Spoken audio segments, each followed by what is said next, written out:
राधा वल्लभ श्री हरिवंश। राधा वल्लभ श्री हरिवंश।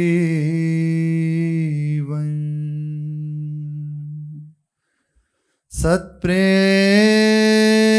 सिंधु मकरंद रसोगधारा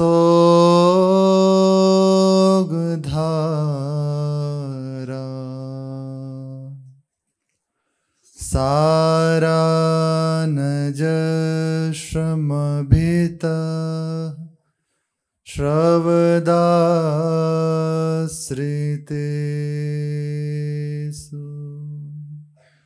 श्री राधिके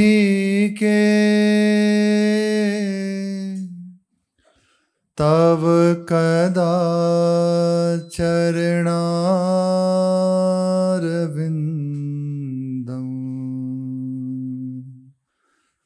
गोविंद जीवन धनो शिरसा वहामि। गोविंद जीवन धनो शिरसा वहामि।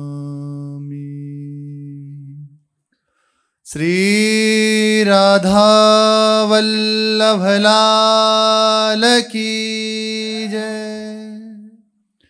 अपार करुणा वरुणालय अहेतु की कृपालु अनंत दया समुद्र अनंत कृपा समुद्र श्री युगल सरकार, यही हमारे साधन हैं, यही हमारे साथ हैं।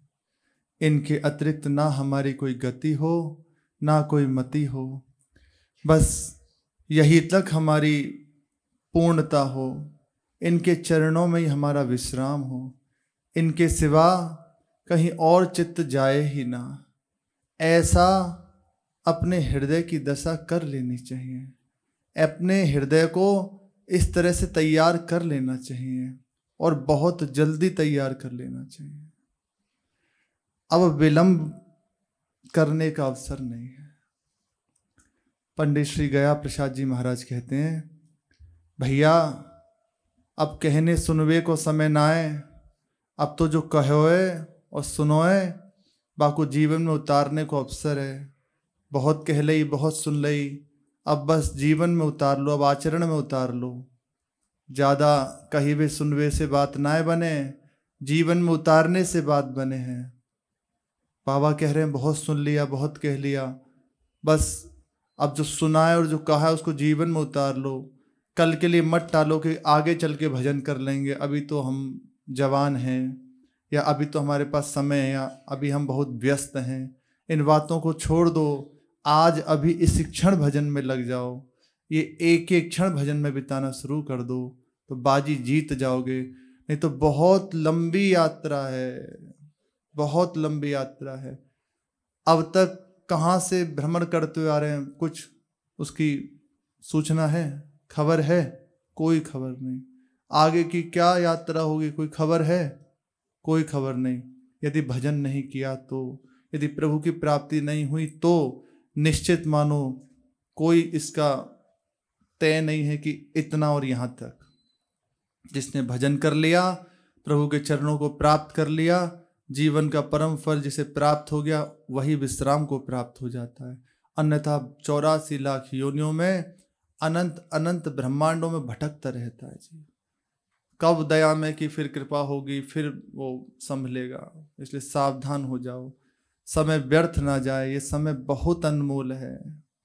हम इस बात में प्राय रहते हैं कि ऐसा समय हो जाए, ऐसी परिस्थिति हो जाए, ऐसी घटना हो जाए तब मैं भजन करूंगा। अभी तो थोड़ी ये दिक्कत है, थोड़ी ये दिक्कत है। भूल जाओ, बिल्कुल भूल जाओ, ऐसा कभी नहीं होगा। जो स्थिति जो परिस्थिति प्रभु ने दी है उसमें रह के भजन कर लो। किसी नवीन स्थिति की कामना मत करो कि ऐसा हो जाए तब भजन करूं। किसी का नहीं हुआ। आपको जो समय प्राप्त है, जो अवस्था प्राप्त है, जैसे प्रभु आपको रख रहे हैं वैसे रहते हुए प्रभु का भजन कर लो और प्रभु की प्राप्ति कर लो। बहुत दुर्लभ बात है, बहुत दुर्लभ बात है। समझ प्रभु कृपा करके हमारी ठीक कर दें, वो कर ही रहे हैं कृपा। अपने वृंदावन का वास दिया है, अपने वृंदावन का आश्रय दिया है, अपने रसिकों का संग दिया है, सत्संग दे रहे हैं, तो ये सब उनकी कृपा का ही स्वरूप है। वो समझ ठीक करना चाहते हैं, बस आप अपना सहयोग कर दो। यही कि जितना आपके पास ईमानदारी है उतना लगा दो, बस। और कुछ नहीं चाहिए आपसे।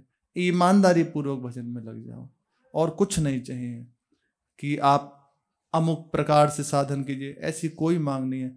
आपके पास जो समय है उसे बस यथार्थता प्रभु के चरणों में लगा दीजिए। यही साध्य बात है, यही परम सार्थक बात है।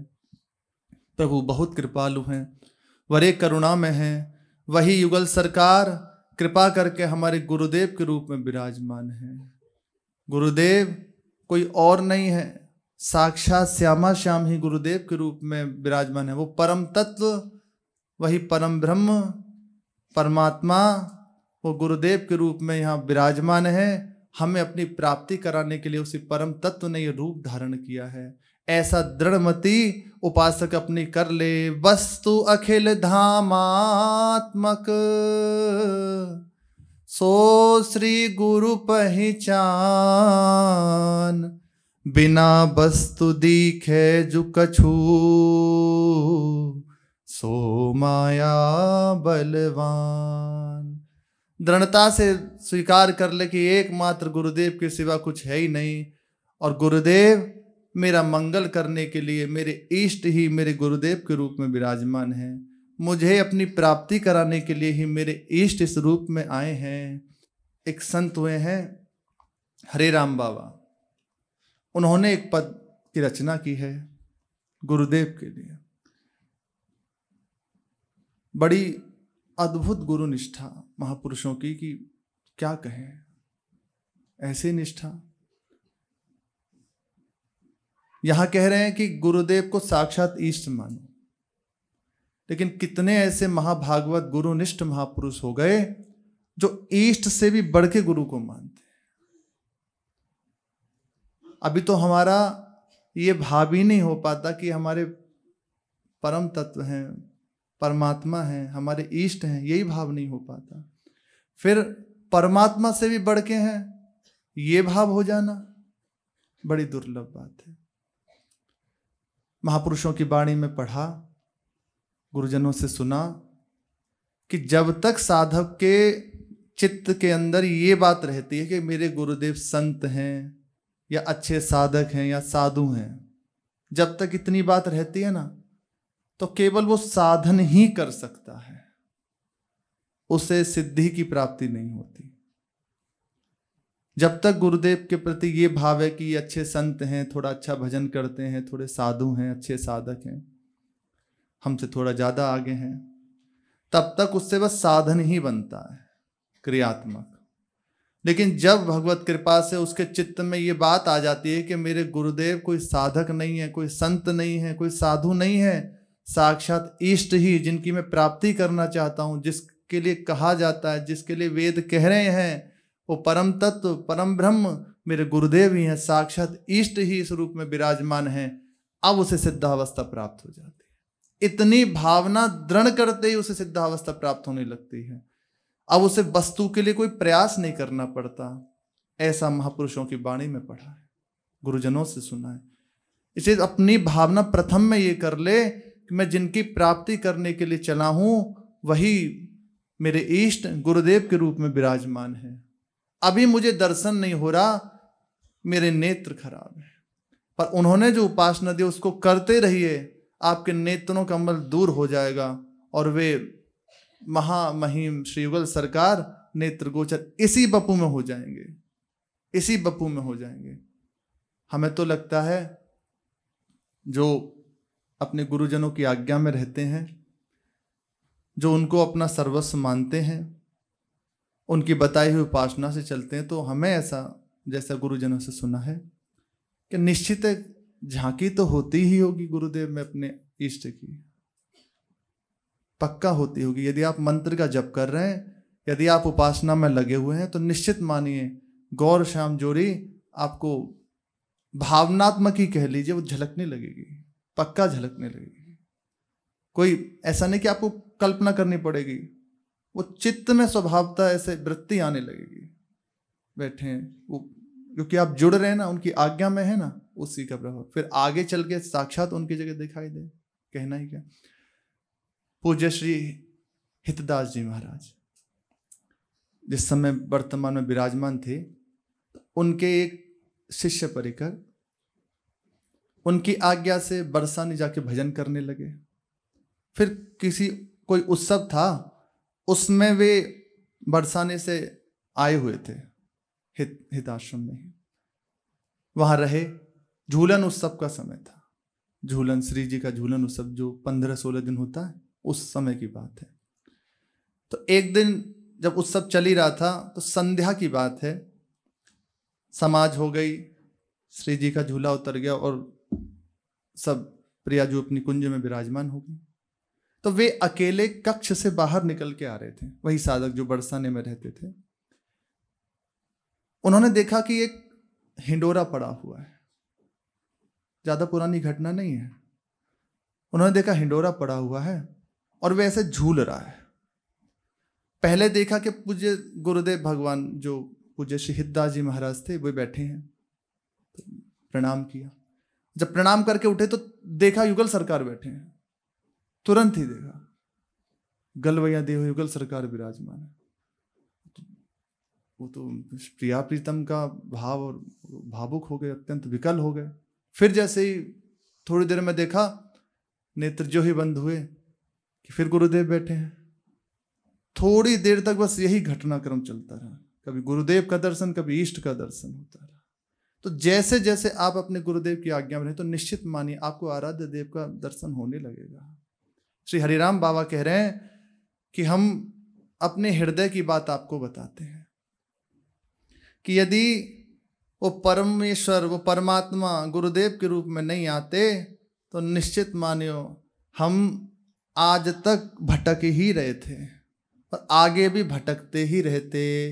आते ना वे परमेश जो गुरुदेव के आकार में रहता अंधेरा ही अंधेरा, मोह का संसार में होते सभी रत भोग में, अपना ही स्वार्थ साधते है कौन निष्कामी बना देता लगा उपकार में।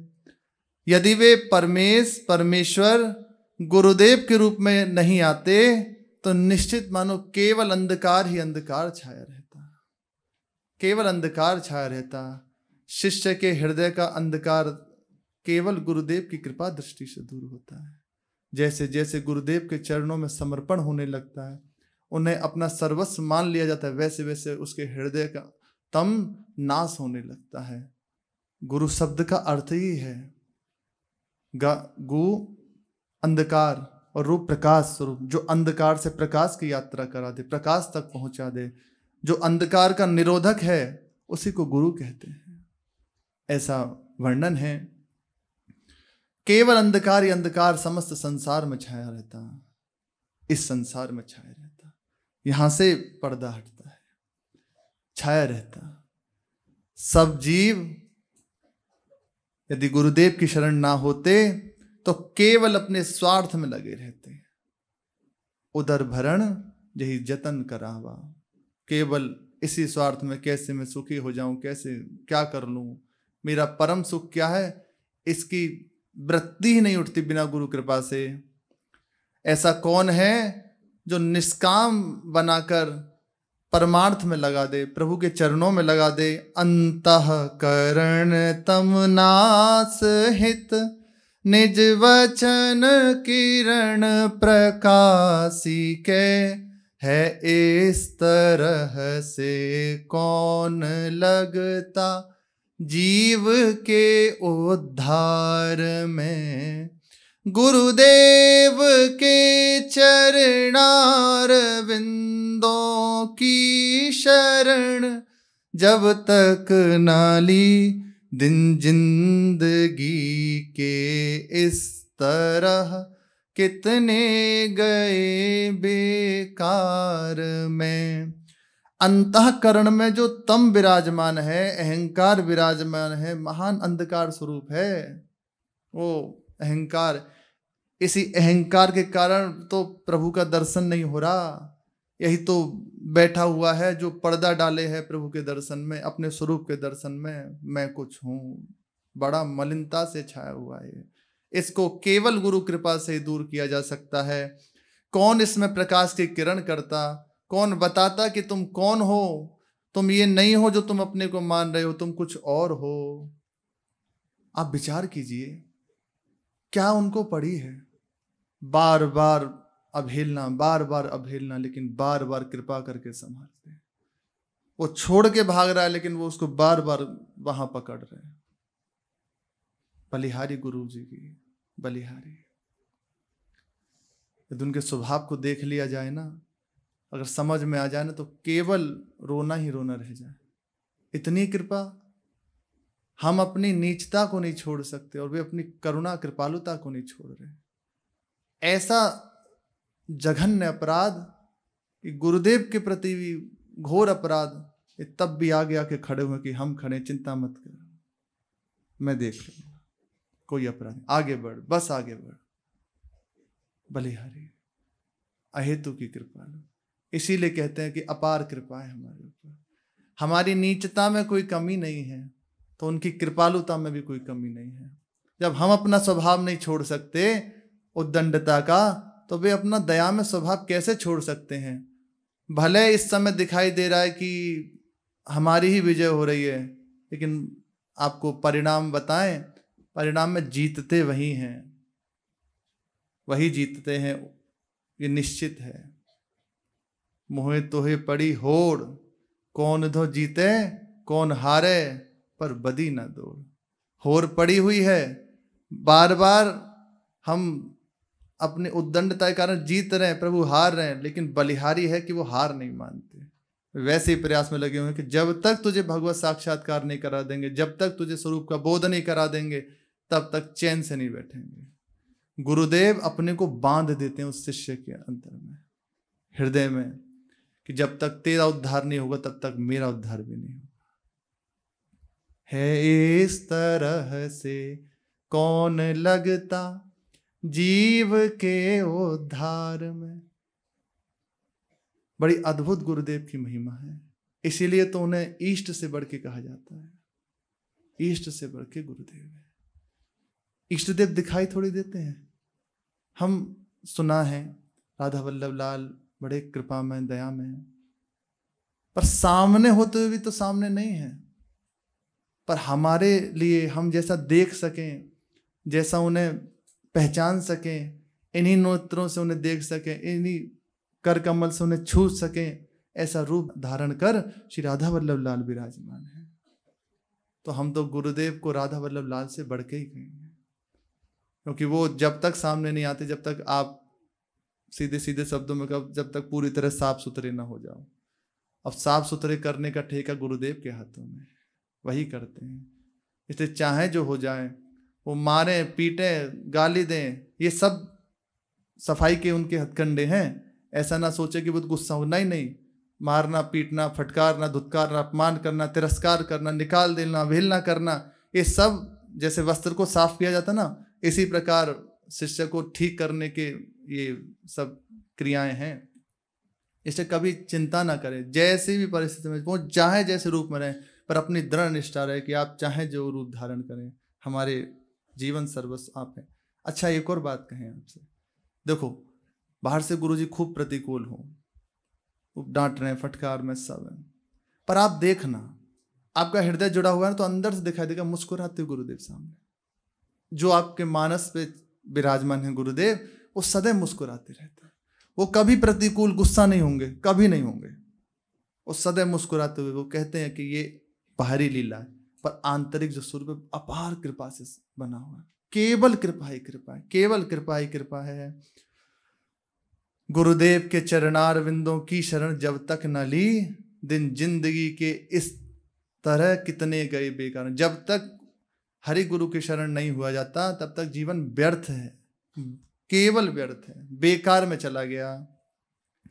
वे हैं दयालु दीन वत्सल, राम संशय छोड़ दे, तेरा भला हो जाएगा, तू रह पड़ा दरबार में। दरबार में पड़े रहो और कुछ नहीं कह रहे, केवल पड़े रहो उनके चरण में। कुछ नहीं बन रहा, अरे इससे ज्यादा छूट क्या चाहिए, हमसे कुछ नहीं बन रहा, ना आज्ञा पालन हो रही। ऐसा ना ले कि आज से यही ठान ले कि बस आज से कोई आज्ञा पालन ही नहीं करनी। बात कह रहे हैं, मन है, अनेक जन्मों के संस्कार हैं, बार बार गिरा देते हैं, नहीं हो पाती, ऐसा प्रमाद होता है। प्रायः देखो यही है, सब अपने अंदर को देखें, यहीं आके गिर जाते हैं।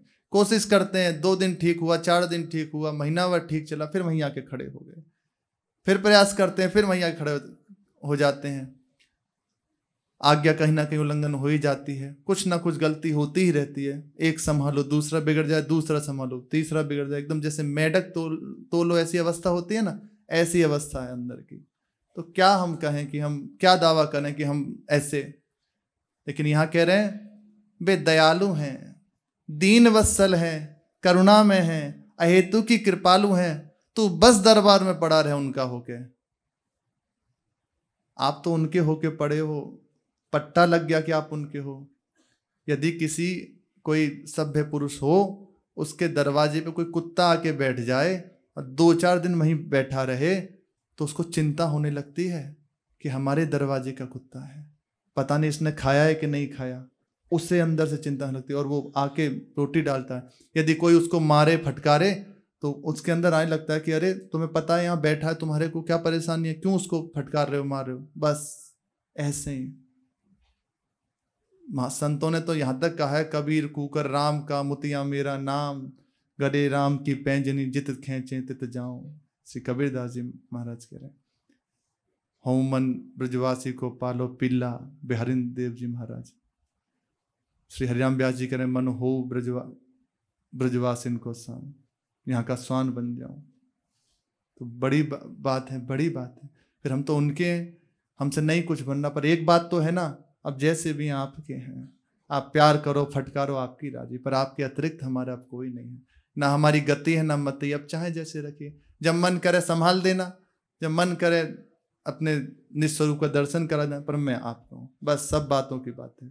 वे हैं दयालु दीन वत्सल, राम संशय छोड़ दे। संशय छोड़ दो, वो अपार कृपा समुद्र हैं। उनका जो बाहरी रूप होता है ना कि गुस्से में, वो केवल संभालने के लिए, मन को भयभीत करने के लिए, और कुछ नहीं। वो बहुत कृपा के समुद्र है ही नहीं कहीं क्रोध की जगह, है ही नहीं। तेरा भला हो जाएगा, बस तू रह पड़ा दरबार में। दरबार में पड़े रहो। हम उनके राधा केली कुंज में पड़े हैं, कुछ बन रहा है तो बन रहा है, नहीं बन रहा तो नहीं बन रहा, बस पड़े हैं उनके दरबार में, उनके हैं, बस उनके चरणों में पड़े हैं। जब ठीक लगे देख लेना। हम कोई अपनी योग्यता आपके सामने प्रस्तुत नहीं कर रहे, कोई हम दावा नहीं कर रहे, बस इतना जरूर कहते हैं आपके हैं, आपके अतिरिक्त कुछ और है ही नहीं। बस इतना पड़े रहो, वही कृपा समुद्र अपार करुणा में है। निश्चित मानिए महामहिमाशाली हैं, बात बन जाएगी, पक्का बात बन जाएगी, क्योंकि ईष्ट ही गुरुदेव के रूप में आए हुए हैं। यस्य देवे परः भक्ति, यथा देवे तथा गुरु। श्रुति का वाक्य है, श्रुति की आज्ञा है कि जिसकी परमात्मा में भक्ति हो, वैसी ही भक्ति यदि गुरुदेव में हो जाए तो निश्चित मानियो परमात्म स्वरूप का साक्षात्कार, परमात्म स्वरूप का दर्शन, परमार्थ स्वरूप की अनुभूति होने में विलंब नहीं लगेगा। विलंब नहीं लगेगा, तत्काल उससे हो जाएगी। उसकी अनुभूति परमार्थ की बहुत जल्दी उस उपासक को हो जाएगी, जो दृढ़ता से स्वीकार कर लेता है कि मेरे परमेश्वर यही हैं, कोई और नहीं। कहने की जरूरत नहीं है आपसे कि आप ही हमारे, और कुछ नहीं, अंदर से दृढ़ कर लो, दृढ़ भाव। वैसे ही एक जो मर्यादा है वैसे ही रहिए, आज्ञा का पालन कीजिए, और नहीं हो तो बस पड़े रहो, वो सब कर देंगे, पक्का कर देंगे, पक्का कर देंगे। बस आप पड़े रहिए, चुपचाप पड़े रहिए। ऋषियों ने स्मरण किया है कि गुरुदेव ब्रह्मा हैं, गुरुदेव ही विष्णु हैं, गुरुदेव जी शिव हैं, और गुरुदेव ही साक्षात परम ब्रह्म हैं। ऐसे गुरुदेव को हम नमस्कार करते हैं। यदि कोई शैव है और गुरुदेव में भाव न कर ले कि मेरे गुरुदेव साक्षात शिव रूप हैं, तो निश्चित मानो से भगवान शिव का दर्शन हो जाएगा। कोई वैष्णव है और दृढ़ निष्ठा कर ले यही मेरे आराध्य देव हैं, युगल सरकार हैं, मेरे प्रभु हैं, तो उन्हें अपने आराध्य देव का दर्शन हो जाएगा। गुरुदेव में जैसी भावना आप करेंगे ना, वैसा ही आपको साक्षात्कार हो जाएगा। एक प्रसंग आता है भक्तमाल जी में, एक भंगिन थी, शब्द है, तो वो बहुत रूपवती थी। भक्तमाल जी में प्रसंग आता है, बहुत रूपवती थी, मेहतरानी भी कहते हैं ना, हाँ, बहुत रूपवती थी। उसने निश्चय किया कि जिससे मेरा विवाह होगा उसको मेरे हाथ से रोज 4-6 जूते खाने पड़ेंगे। निष्ठा है, उसने निष्ठा ली ऐसी। भक्तमाल जी में कथा आती कि उसने ये निश्चय किया, और बहुत सुंदर थी, लोकवत संसार में। तो जो कहीं कोई ऐसे रिश्ता आता या वार्ता चलती तो वो अपनी बात रख देती। अब कौन करे, एक दिन की बात हो तो चलो चल जाए, अब पूरा जीवन, वैसे सच्ची बताएं अब क्या बोलें, प्रभु का भजन नहीं है तो जूते ही खाने पड़ते हैं। जैसे भगवान कोई सर्वस्व मान लो, बड़ी कृपा प्रभु की है। तो अब वो एक तैयार हुए कि बस उनके रूप में आसक्त हुए कि चलो हम करते हैं, पर चित्त तो घबराया कि अब रोज सुबह सुबह पूजा होगी हमारी, और बोले कि चलो कोई बात नहीं, देखेंगे जो होगा, अब एक बार दाव लगा ही देते हैं। और वो उनकी जो शर्त थी उसने मान ली, तैयार हो गया। अब वो नित्य का नियम उनका, प्रातःकाल होते ही उनकी वो अपनी जो निष्ठा थी उसको पूर्ति करती है रोज। अब अलग अलग हैं कब कौन सी कोई निष्ठा हृदय में जागृत हो जाए, उनके हो गई, और रोज सुबह 4-6 जूते उनके पड़ते। अब वो चुपचाप खाते, बच्चे हुए। अब बड़ी हृदय में शर्म आने लगी कुछ समय बाद कि बताओ मैं ऐसा इतना नीच हूँ, इतना आसक्त हूँ। बहुत अपने को धिक्कारा उसने, और धिक्कारा तो उससे हृदय का राग नष्ट हुआ, और घर बार छोड़ के चला गया जो जिससे विवाह हुआ था, और जाके एक जंगल में वस्त्र फेंक दिए, एक लंगोटी लगा लिया, पूरे शरीर पे भस्म लगा के वो बैठ गया।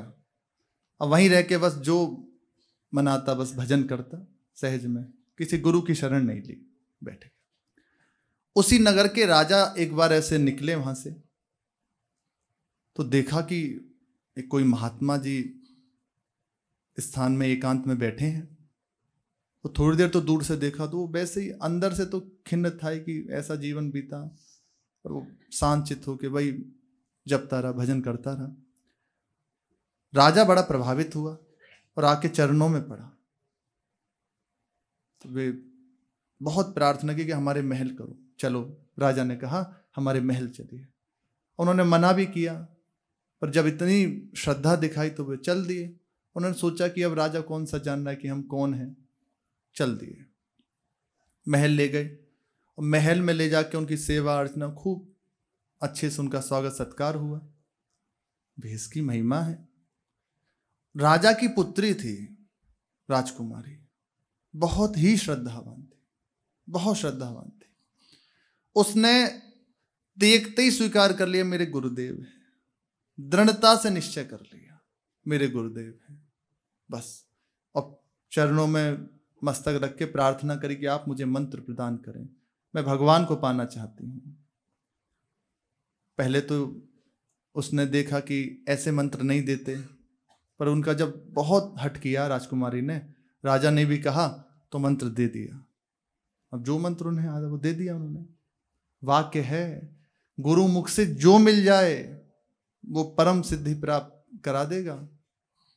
गुरु मुख वचना पद्मा वाक्या चित्तते करिए ऐक्या और न करिए मने आशा।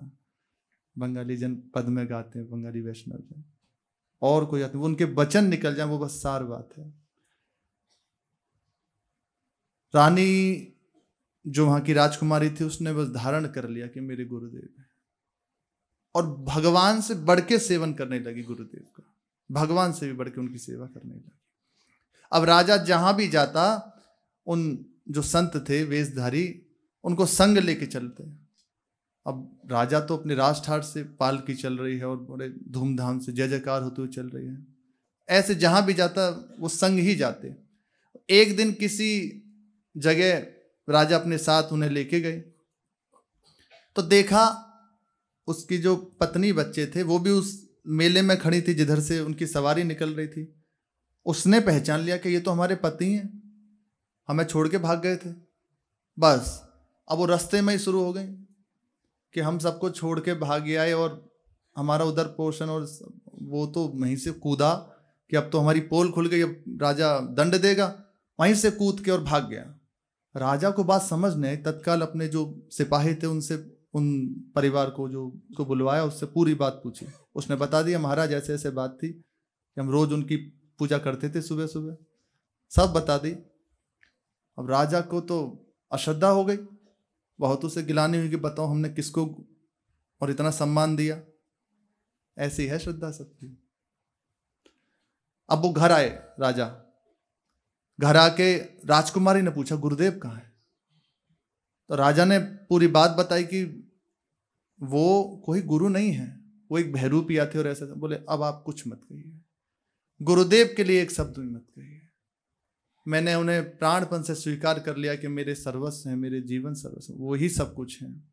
उनके लिए आप कुछ मत कहिए। भगवान भी आकर कहें तब भी नहीं मैं स्वीकार करूंगी। और बस नियम ले लिया कि जब तक गुरुदेव का दर्शन नहीं होगा तब तक अन्न जल ग्रहण नहीं करूंगी, किसी से मिलूंगी नहीं, निश्चय करके बैठ गई। अब तो पूरे राजमहल में हाहाकार मच गया, ना वो खाएं ना पिए, और चारों ओर बहुत समझाया कि हट छोड़ दो, पर वो किसी की कुछ ना सुने। ये होती है निष्ठा, ये होती है। स्वीकार कर लिया एक बार, अब चाहे जो हो। यही तो माता जी की परीक्षा हुई। तजोन नारद कर उपदेश, नारद जी की बात पकड़े, स्वयं आप कहें सतवार महेशु, जिनके लिए तपस्या कर रही हैं वही यदि 100 बार आके कहें तब भी नहीं मानोगे, गुरुदेव ने कह दिया।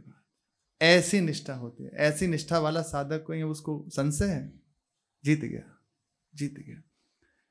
अब जो राजकुमारी थी उसने निश्चय लिया जब तक गुरुदेव का दर्शन नहीं करूंगी तब तक मैं कुछ नहीं, प्राण त्याग दूंगी। भगवान को बेचैनी हो गई, भगवान व्यथित हो गए कि ऐसी निष्ठा लेके बैठी है। राजा ने ढूंढवाना शुरू किया उधर, अब वो कहीं ना मिले। भगवान ने नारद जी को बुलाया और कहा कि जाओ नारद जी, इस राजकुमारी ने जिसको गुरु माना उसको ढूंढो। नारद जी विचार के प्रभु पता तो बता दो कहाँ जाएं। नारद जी विनोदी तो कहा प्रभु बताओ तो सही। बोले ये तो आप देखो, ये आपकी सेवा है। अब नारद जी उनको ढूंढने के लिए निकले तो किसी सरोवर के समीप एकदम ऐसे बैठे थे कि कोई देख ना ले, डरे हुए। नारद जी उनके पास गए और पूरी घटना बताई कि चल वे राजकुमारी तेरे कारण अन्न जल ग्रहण नहीं कर रही है, भगवान तुझे बुला रहे हैं। उसे तो विश्वास नहीं हुआ कि मुझे, मैं महापापी, वो अंदर अपने लिए माना नहीं। तो चल, नारद जी ने बहुत तरह से समझाया, चल चल, और जबरदस्ती जैसे तैसे करके उसको लेके आए। प्रभु जैसे ही गुरुदेव सामने से नारद जी गुरुदेव और भगवान प्रकट हो गए। अब भगवान कह रहे हैं कि ये कोई गुरु नहीं है, ये ऐसे ही वेशधारी। बोले प्रभु आप पधारे, आपको प्रणाम है, लेकिन आप गुरुदेव के लिए एक शब्द नहीं कह सकते। गुरुदेव से बढ़ के कुछ नहीं है। ऐसी निष्ठा हो। मान लिया राजकुमारी ने, बात मान ली, बस उसका प्रभाव हुआ कि साक्षात इष्ट मना रहे हैं। वो कह रहे हैं कि ये नहीं है, बोले नहीं नहीं नहीं, अब मैं आपकी भी नहीं मान सकती, मेरे गुरुदेव में कहते। ऐसी निष्ठा होनी चाहिए। गुरुदेव की क्रियाओं में दोष नहीं देखा जाता। जैसे भगवान की क्रियाओं में दोष नहीं देखा जाता, ऐसे ही गुरुदेव की क्रियाओं में दोष नहीं देखा जाता। वो क्या कर रहे हैं, हम इस बुद्धि से कैसे, आप विचार कीजिए, कैसे तोल सकते हैं? हमारी साधारण मनुष्य बुद्धि, हम कैसे समझ सकते हैं कि वो कहाँ हैं, उनकी कौन सी चेष्टा किस लिए है? बहुत इस बात में संशय छोड़ दे और दृढ़ता से धारण कर ले, मेरे गुरुदेव ही सब कुछ हैं। गुरुदेव ही ब्रह्मा हैं, गुरुदेव ही विष्णु हैं, गुरुदेव ही शिव हैं, और परम तत्व गुरुदेव हैं। और इससे भी बढ़ के, परम तत्व से भी बढ़ के मेरे गुरुदेव हैं। बस ऐसा दृढ़ निश्चय कर ले, ऐसा उपासक, कुछ उसके जीवन में बाकी नहीं रहता। आगे बहुत सुंदर प्रसंग और भी हैं, तो शेष चर्चा के। श्री राधा वल्लभ लाल की जय।